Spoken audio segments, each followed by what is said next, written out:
চেনা যাচ্ছে। মৈত্রেয়ী, এ মুখ কি ভোলা যায়? এত দূরে কেন? তোমরাই তো আমাকে দূরে সরিয়ে দিয়েছো মাসি।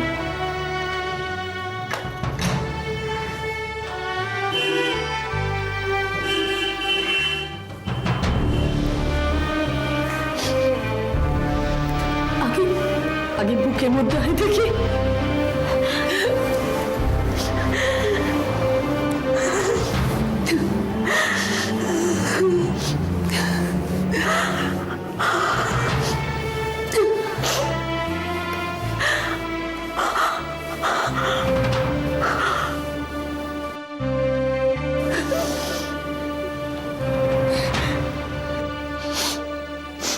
আরে বোকা মেয়ে, কাঁদছিস কেন? ভেবেছিলাম কোনোদিন তোমার মুখ দেখবো না। এত অভিমান হাসির উপর? রোহিত এত বড় একটা অন্যায় করলো, আর তুমি চুপ, কিচ্ছু বললে না। তুমি মা হলে বুঝবি, মায়েদের কত কিছু সহ্য করতে হয়, বুঝলি? সে বোধ হয় এই জন্য আর হলো না। বিয়ে করিসনি কেন? কথাটা তুমি জিজ্ঞেস করছো? হ্যাঁ, আমি জিজ্ঞেস করছি। না, করিনি, কোনোদিন করবো না।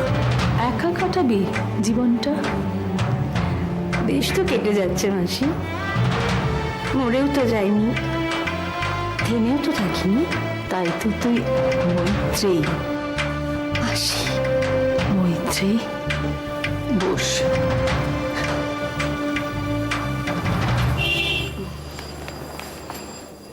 তুই কি করে জানলি যে আমি এখানে? তোমার শরীর খারাপ শুনে আমি তোমাকে দেখতে এলাম। তাই দেখতে এলি যে বুড়িটা আছে না গেছে? ছি, আমি যখন খবরটা শুনলাম তখন অনেকবার ভেবেছি যে আমি দেখতে যাব না, যাব না। তারপর আমার তোমার জন্য মনটা কেমন করে উঠলো। তুমি চামচে করে খাইয়ে দিতে, মনে আছে? আমি কোর্টে যাব, খুব তাড়া আমার। তুমি এক চামচ আমাকে খাইয়ে দিলে, তারপরে রোহিতকে খাইয়ে দিলে, আর আমার আর রোহিতের সেটা নিয়ে কি ঝগড়া, কে ক চামচ খেলাম তাই নিয়ে।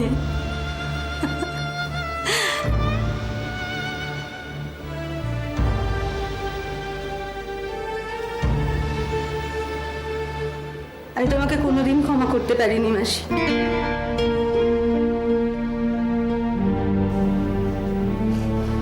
পারিনি।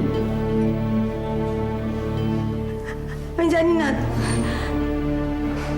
তোমার শরীর খারাপ শুনে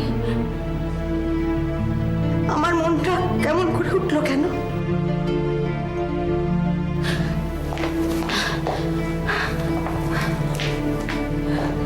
মৈত্রেয়ী,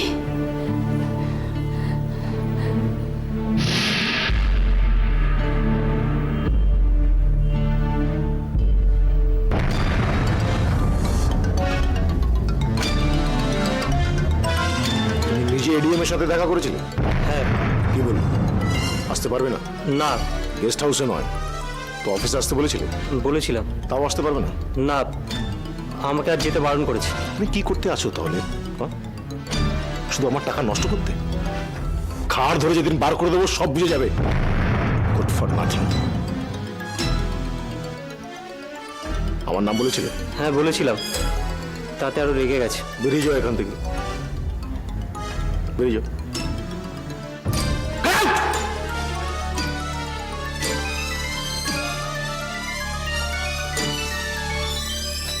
হোটেলের কাউকে দরকার নেই, কাউকে না। আমি একাই 100। আমি নিজে যাব ওই অংশমানের বাড়ি, ওই বিধবাটাকে আমি দেখে নেব। আমি নিজে যাব, নিজে।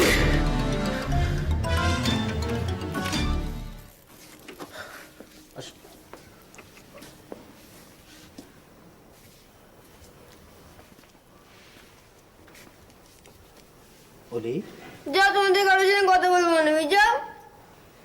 আচ্ছা ঠিক আছে বাবা, কিন্তু কেন সেটা বল। শোন না হলি, না আচ্ছা তুই একবার তাকা। না আচ্ছা প্লিজ প্লিজ একবার তাকা, দেখ।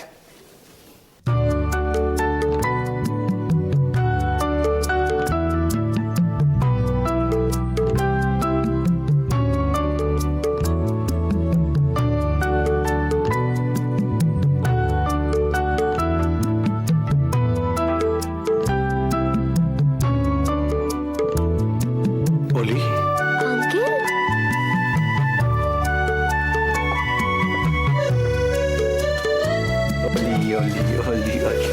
আমাদের ঘরে বেড়াতে নিয়ে যাবে। যাবো, নিশ্চয়ই নিয়ে যাবো। গ্রামে যাবো, লন্ডনে নিয়ে যাবে। থেমসের ধারে বসে সানসেট দেখবো। মিথ্যে কথা, সব মিথ্যে কথা। না অলি, সব সত্যি কথা, সব সত্যি। মা আমাকে তোমার সঙ্গে কথা বলতে দেয় না। নিশ্চয়ই দেবে। মায়ের কথা শুনে চলো অলি। মা আমার কথা শোনে না, আমিও মায়ের কথা শুনবো না। বলি এরকম বলে না। আমি তোমার কাছে এলাম কেন? তোমার কাকু আমাকে নিয়ে এলো, কাকুর সঙ্গে আমি এখানে চলে এলাম। কেন এলাম? তার কারণ কিরিট আমায় ফোন করেছিল, বলল তুমি নাকি মন খারাপ করছো, কাঁদছো। করছি তো। কিন্তু আমি যে এখানে এলাম সেটা তোমার মাকে লুকিয়ে। এটা কি উচিত?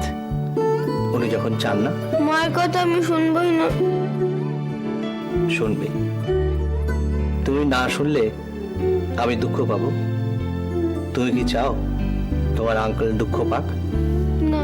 তাহলে তাহলে তুমি আর কোনোদিনই আসবে না? আমি তোমার কাকুর কাছ থেকে সব সময় খোঁজ নেব। কাকু তোমার অফিসে যায়, কিন্তু মাকে লুকিয়ে এখানে আসাটা ঠিক নয়। যা কথা হবে সেটা সামনাসামনি হওয়া উচিত, তাই না? তাহলে প্রমিস করো যে তুমি আর মন খারাপ করবে না। তোমার আঙ্কেল তোমার পাশে সব সময় আছে।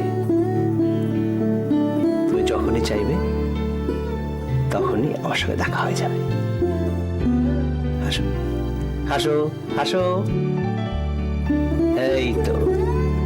কাকু, বল। Thank you. কেন? তুমি আঙ্কেলকে নিয়ে এসছো তাই। মিস্টার রে, দেখছেন আমাদের অলি বড় হয়ে গেছে, আমাকে থ্যাংক ইউ বলছে। চলি।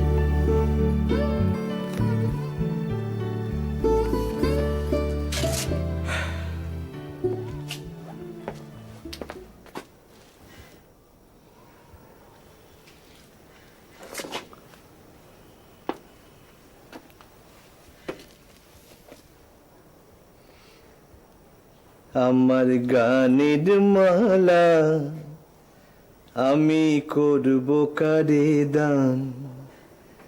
আমার গানের মালা আমি করব কারে দান। মালার ফুলে জড়িয়ে আছে, মালার ফুলে জড়িয়ে আছে করুণ অভিমান। আমার গানের মালা আমি করব কারে দান। কি রে, বড্ড বেশি বায়না করো তুমি, জানো তো? আমি চিকেন রোল খাবো। না, তুমি চিকেন রোল খাবে না। কেন তুমি?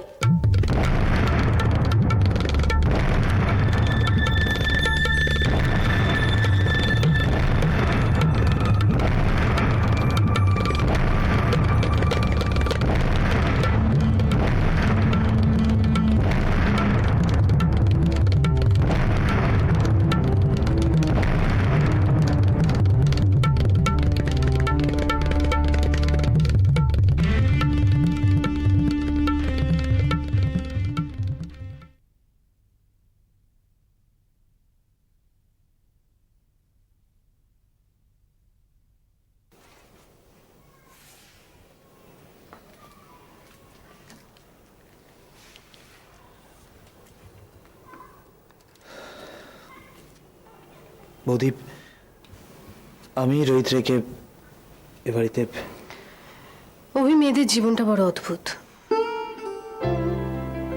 তারা বড় হয়ে একটা বাড়িতে, মানুষ হয় একটা বাড়িতে,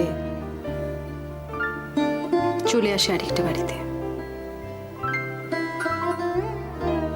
যখন অন্য বাড়িতে চলে আসে তার চলন বলন অভ্যেস সমস্ত কিছু বদলে যায় শুধুমাত্র একটা লোকের জন্য। বৌদি, সেই মানুষটাই যখন তাকে ছেড়ে চলে যায় তখন শুরু হয় তার আরেকটা জীবন। আমি রোহিত রেখে কোনোভাবেই বাড়িতে আসতে দিতে পারি না। আমি নিরুপায়। বৌদি,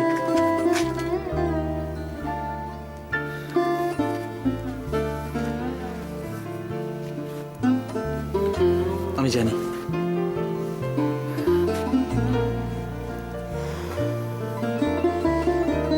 তবে এরকমও হতে পারে যে তোকে কোনোদিনও সোনালি থেকে সরে দাঁড়াতে হতে পারে।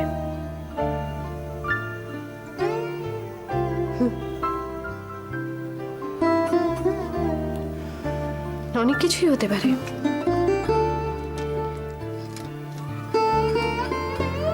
হয়তো সোনালি তোকে কোনোদিন বলবে যে আমার কাছে আর এসো না প্লিজ।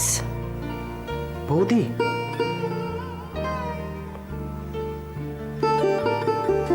হতেই পারে।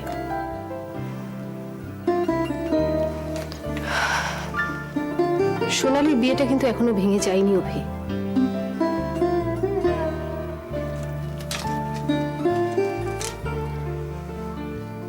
তুই কিন্তু এখনো ওর অবৈধ প্রেম। বৌদি,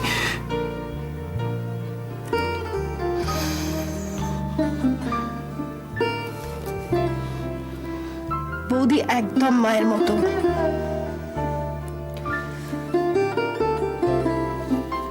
ছেলেকে সাবধান করার দায়িত্ব সবসময় মায়ের। কথাটা তুমি মনে রেখো।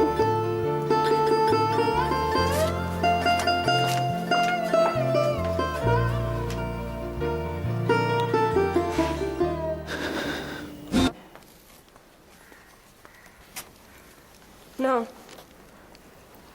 শুনছো? হ্যাঁ, না ধরো। ও বাজার, হ্যাঁ দাও দাও দাও, ঠিক আছে।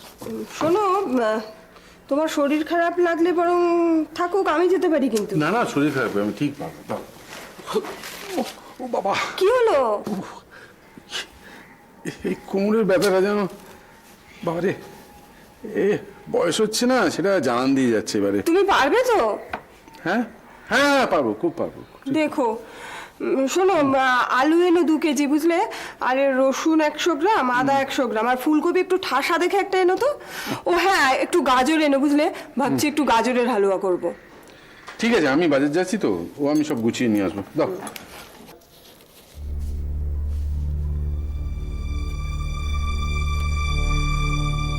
কি হলো, দাও। আজ যদি অংশুটা আমাদের কাছে থাকতো তাহলে কি বুড়ো বয়সে আমাদের এই অবস্থা হতো? সন্তানই তো বুড়ো বয়সের লাঠি। কি এমন পাপ করেছিলাম যে সব কিছু নষ্ট হয়ে গেল? কতদিন এইভাবে বেঁচে থাকতে হবে কে জানে। করুণা, বলো, আজ অন্তত এমন কিছু তো বলো যাতে মায়ের মনটা ঠান্ডা হয়।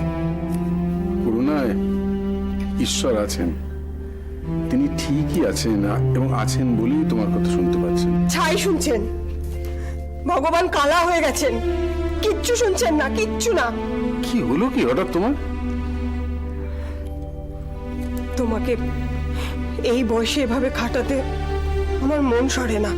যাকে অনেক ছেলে মানুষ হয়েছে, দাও টাকাটা দাও। আর বৌমাও জুটেছিল একটা। আমি সেই শুরুর দিন থেকে বলেছিলাম নিজের পছন্দে বিয়ে করলে মেয়েটা মোটেই ভালো না। ঠিক আছে, টাকাটা দাও তো। অংশুকে বলো না আমাদের কাছে এসে থাকতে। কটা দিনই বার আমরা বাঁচবো, তো এইভাবে বাঁচবো? শুনছো? ওর কি ইচ্ছে করছে না যে আমাদের সঙ্গে এসে থাকতে? ও যখন পারবে নিশ্চয়ই এসে থাকবে। এত বছর পর হারিয়ে যাওয়া ছেলেকে ফিরেও, সে কত পর, কত দূরে। এই না বলছিলে যে ভগবান কালা, তা তোমার কান্না শুনেছেন বলেই তো অংশুকে তোমার কাছে ফিরিয়ে দিলেন। তুমি বলবে তো অংশুকে আমাদের কাছে এসে থাকতে? আরে প্যাটের লোকটা ভালো নয়, কখন কি করবে সেই ভয় তো আসতে পারছে না। শোনো, এরপর বাজারে আর কিচ্ছু পাবো না তো। না না, আমি বলছিলাম কি যে অংশু অংশু এসেছে নিশ্চয়ই। আরে তা বলে এইভাবে দরজা থাকবে? ওহো, অংশু কি চিরকাল চোরের মতো আসবে নাকি? তুমি না